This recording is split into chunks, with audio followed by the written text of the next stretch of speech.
We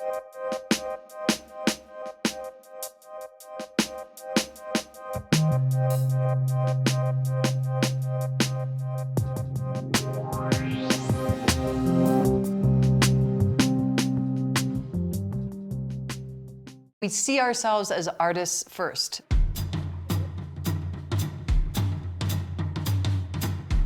Disability is a part of our artistry. It's a part of who we are. This is what I do. We're as important as any other artist. Walking is not the thing. Do you mind parking a little bit over so I can get out? The thing that is the hardest is rolling out into the world and having the judgments about that identity of disability imposed on you. It's why I'm so passionate about changing that narrative around disability, that we are about life. Why should we stick in a cookie cutter, child-friendly little box to make other people comfortable in of what they think disabled people should be?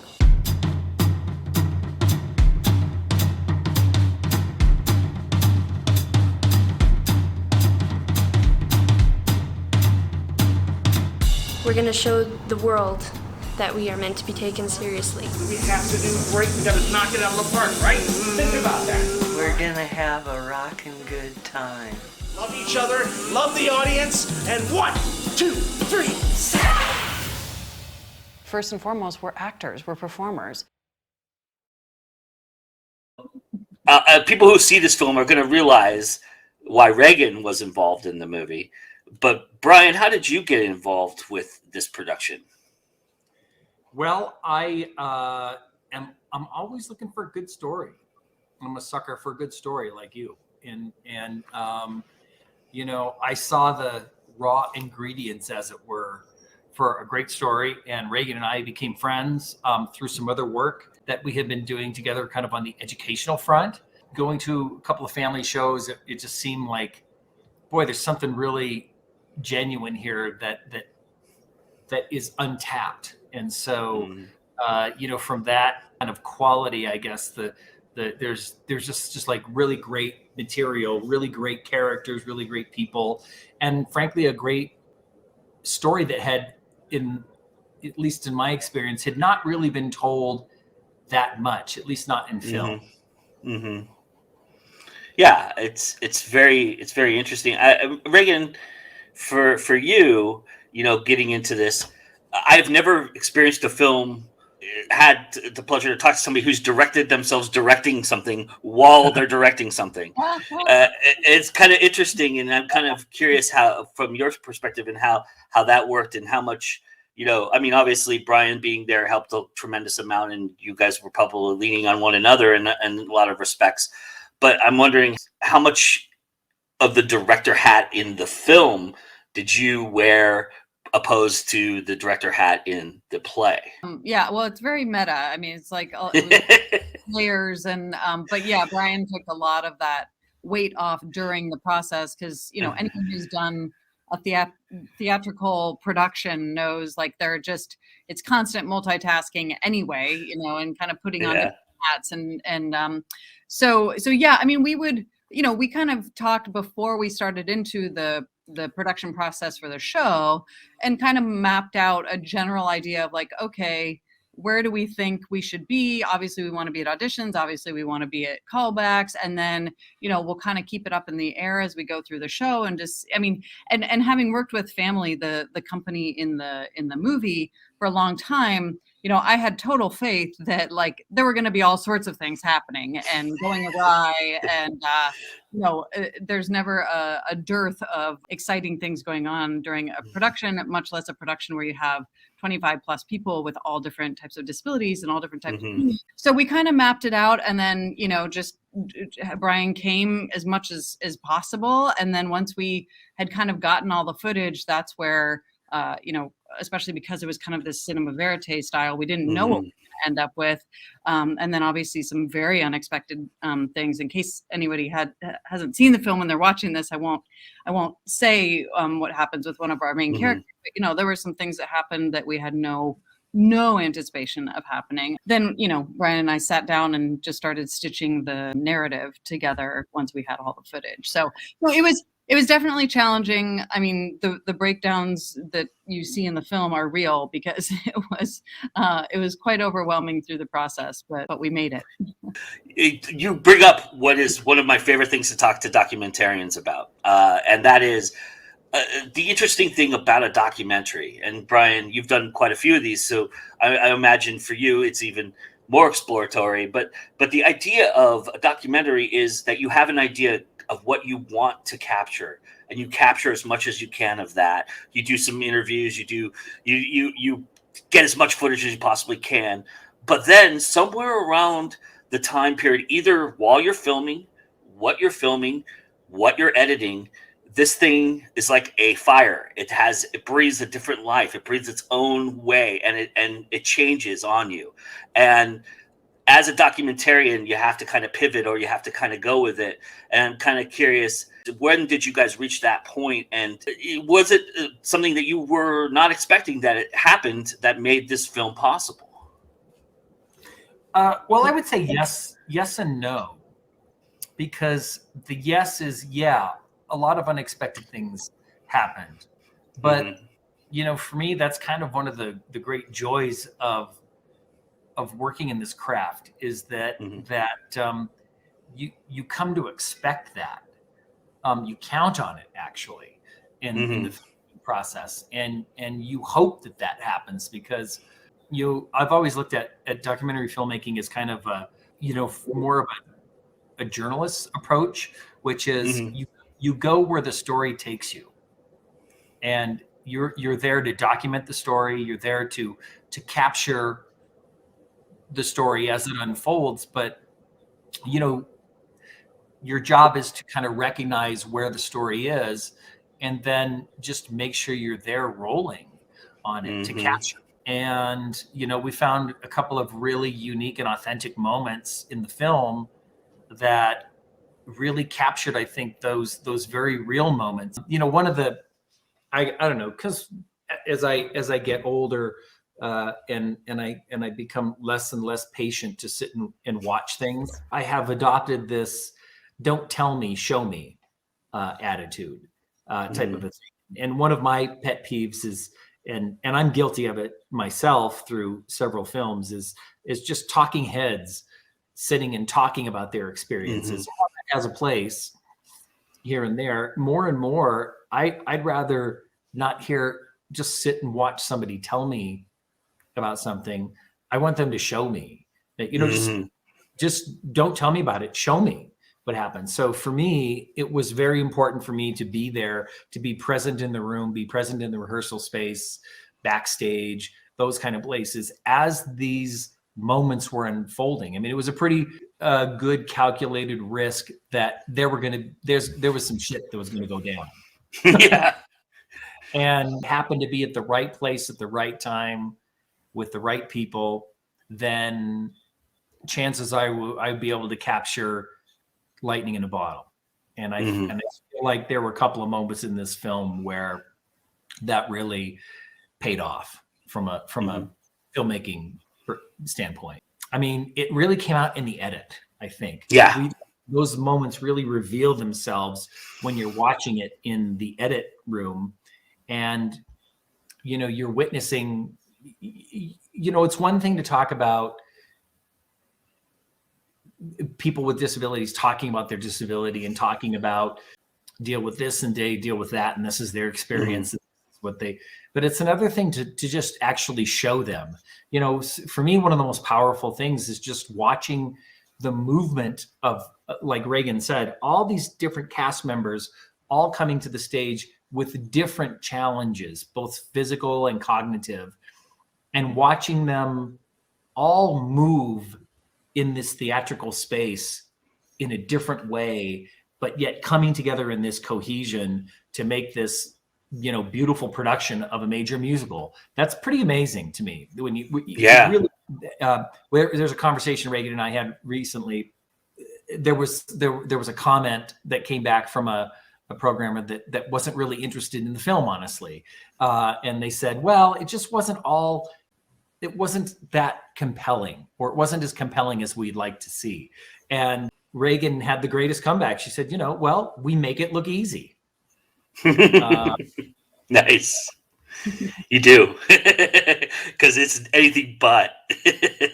I mean, just putting on a major production in itself is incredibly. People don't realize how much goes into these productions. Especially a major musical like this, right? Oh, absolutely. I mean, it's so detailed from the every aspect of the design, and then all of that for a company like Phamaly, all of that is modified in a variety of different ways, as you can see in the film, whether it's because people have light sensitivities or sound sensitivities or move differently on the stage because they're using wheelchairs or walkers, or and that is the beauty of it. It's like a little microcosm cornucopia of life. One of the actors in Phamaly always says it's life amplified. So I mean, already in a theater environment, it's life amplified because everybody's dramatic and Yeah. but then when you there are people in the show and who were in Chicago who, like, day to day, they didn't know if they would be able to get out of bed. They didn't know if they'd be able to make it to the theater. They didn't know if they'd still be alive the next day. None of us does, but they had some additional, things going on in their lives that they didn't know. And so it just means that every moment that you're in the space, it matters and it's meaningful, and they're putting every ounce of their heart and soul into it. And that just makes everything, if you talk about drama and what makes for an exciting film, I mean, it just means the stakes are higher at every moment. So I think, there could be 10 films made about Phamaly. One of my favorites in the film is actually, there's really nothing going on except it's a day where the actors arrive into the theater space for the first time. And there's just like a couple of minutes, there's just a moment where they're all just walking on the stage, rolling on the stage, and just trying out the stage just to see how it feels, see what it looks like. And I know it feels kind of routine and everything. There's not much dialogue going on. There's not much really happening. But for me, that's one of my favorite moments in the film, because it's almost like watching this, I don't know, this is a bad analogy, but the big wide shot in the Charlie Brown Christmas when everyone's dancing. Everyone has their own little dance that they're doing, and to me, it's just one of those magic visual moments that you get to see how each different person with each different disability approaches the same. They're sharing the same space, but they approach it very differently. And for you, Regan, this comes at a time in your life when we begin this film where you're kind of in a crossroads, in a kind of a transitional period as well, going from being an actor to being a director almost, that's a natural progression that a lot of actors face in their careers. And then, of course, putting on a major production that you've always wanted to put on kind of idea. And so talk a little bit about, your mindset looking back on all of that experience that you came to with this production and where you were personally that led you to what you're doing now, which is, again, going back to acting. Yeah. Well, I think I was kind of thrown into the artistic director role, or just ended up getting the opportunity when I didn't expect it to happen, and there are some people when they go into theater, they're like, oh, I know I want to be an artistic director. I want to be a director. I didn't. I'm really more passionate about the experience of being on the stage and getting to share that time with an audience, which is just one of the most exquisite things I think ever in life. But I think coming back, Phamaly was in need of leadership at that time. And it was the production of Chicago was actually the 30th anniversary of the company. And so we knew that it had to be something impactful and well-known and enjoyable and, to really cap it off. So, I mean, again, in some ways, I can't believe we made it through, just given all the unique challenges, including like being out of our typical space that we were normally in every summer. And I think watching as an actor now, so you can see my wig cap, I'm in a production as we speak, I'm on my dinner break, but I think being on that side, you come to know every little aspect, you come to see the art from every single perspective, from And I think being able to watch actors and experience, like, what is the extraordinary thing? You know, we're always looking for, like, what is that special thing that a performer has? And being able to direct the actors in this production was just exquisite, because they all have that thing. And what I think that thing is most of all is just authenticity. Like, they show up as themselves. And I think we think of theater often as like trying to be something that you're not, or being someone other than yourself.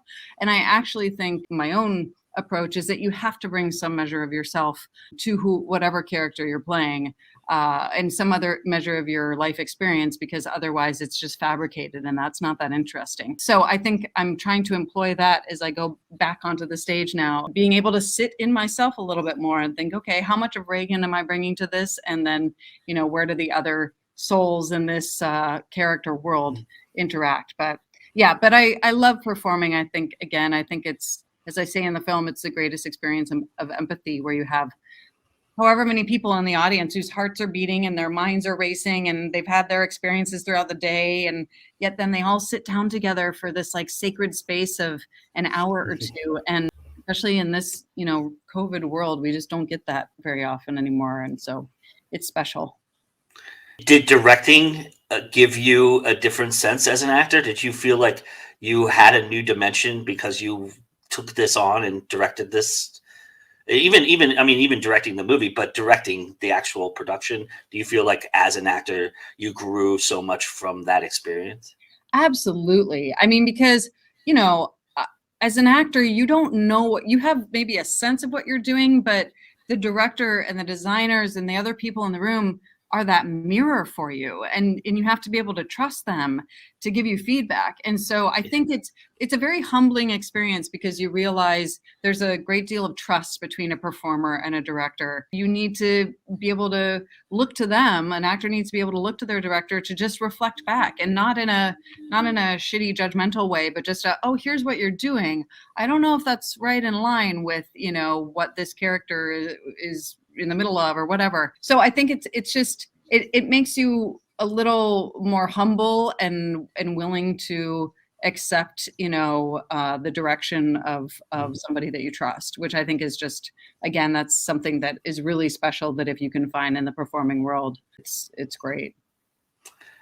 And Brian, as somebody who's done a lot of documentaries, you know, going into something like this, that one of the key elements of getting the candidness and getting the things that you wanted to get to capture is gaining the trust of the people you're documenting. And so where do you land on how to get trust within your documentary subjects?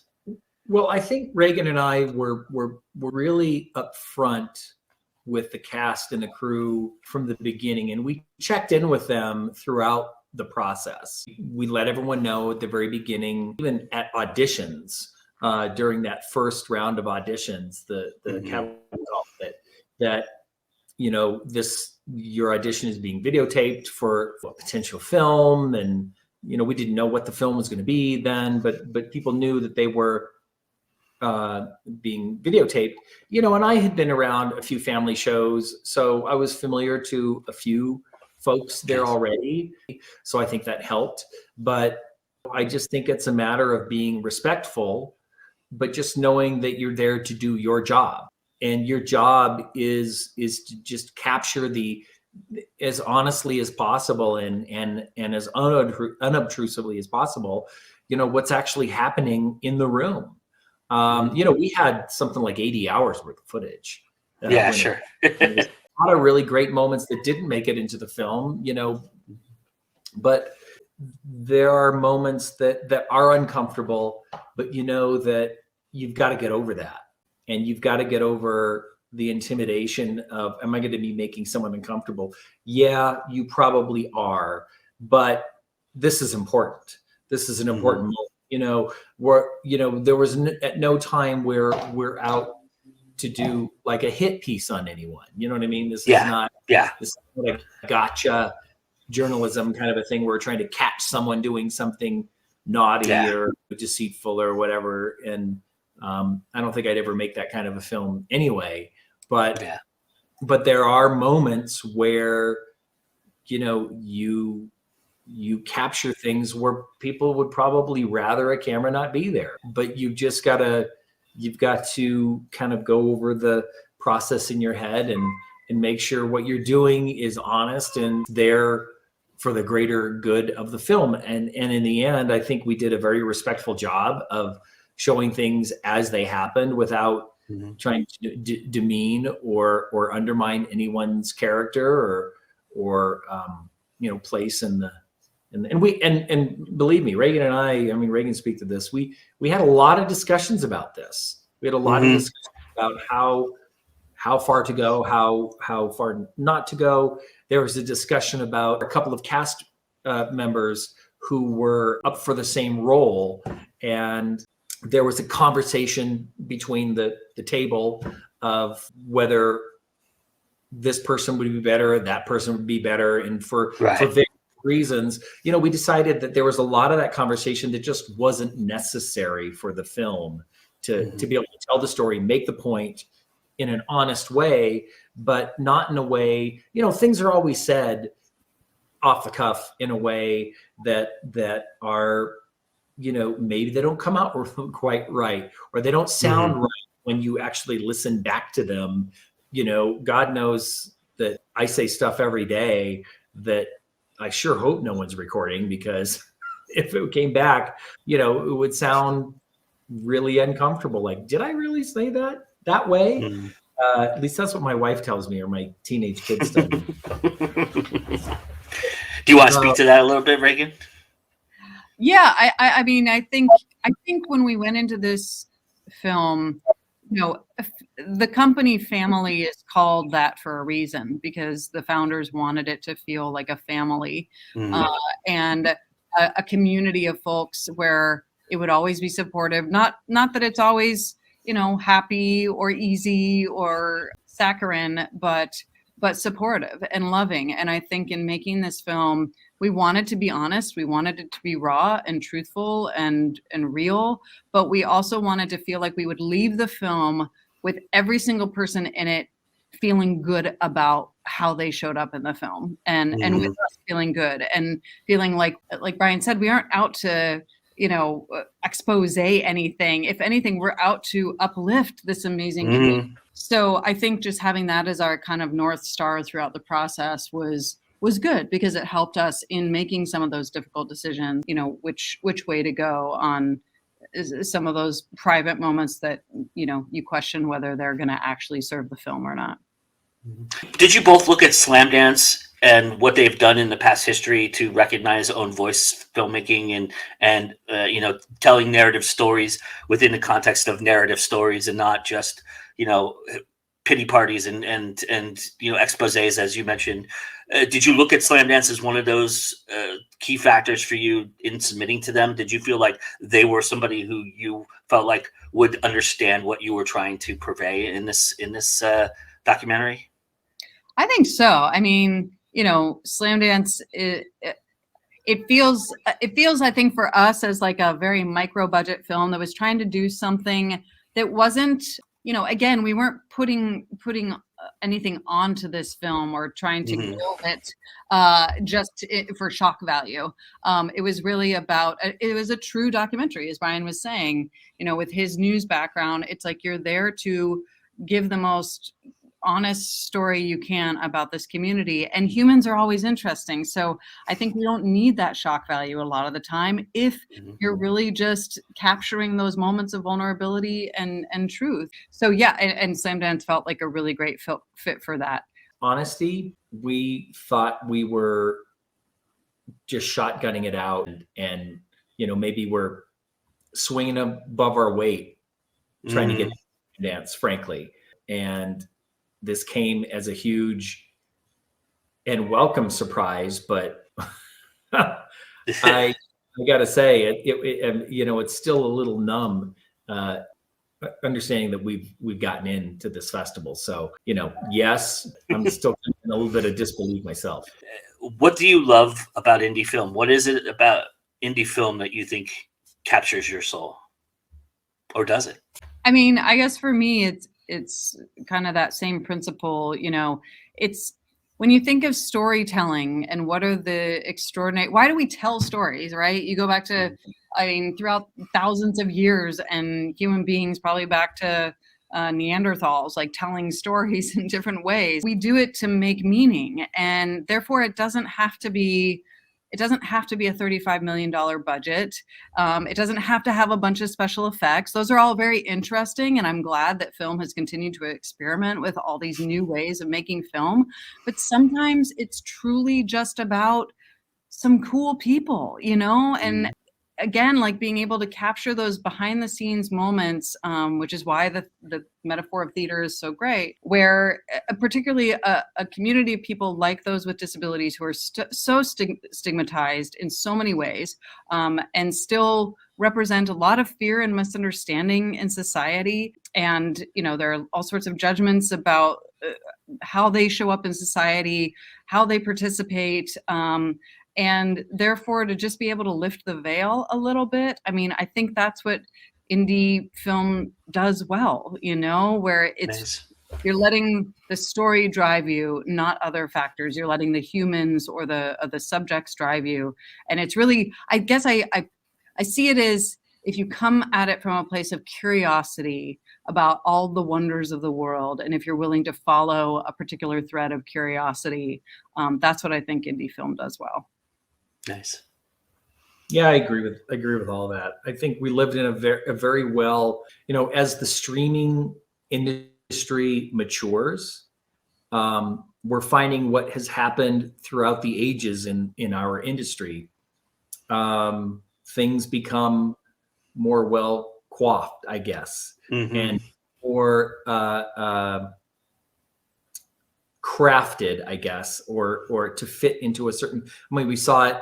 Look at the evolution of Sundance across the street, and to a large degree, why Slamdance came into being to begin with. There's the old saying that you've gone Hollywood or whatever. Yeah. You sold out. Yeah, and I love being in the outer orbit. I sure love the financial benefits of being in the inner circle or whatever. Sure. But honestly, I feel like this is a very honest way to live. I've been able to dip my toe into that inner circle from time to time. And in all honesty, I'm probably torpedoing my own career, not that I already have, but anyway, but there are some aspects of that are very unpalatable, frankly, and disingenuine. And I'd rather be honest in the end, you know what I mean? Yeah. And obviously the balance is of finding a way to pay your mortgage and remain honest at the same time is always a challenge. It's probably the age-old challenge of our industry. But we're kind of like, I'm just barely in the gravitational pull, I feel like. You know what I mean? Yeah. And I don't know, it's a rare place to be, but it's actually a good place to be if you know how just to balance the trajectory just enough so you don't drift off into nothingness.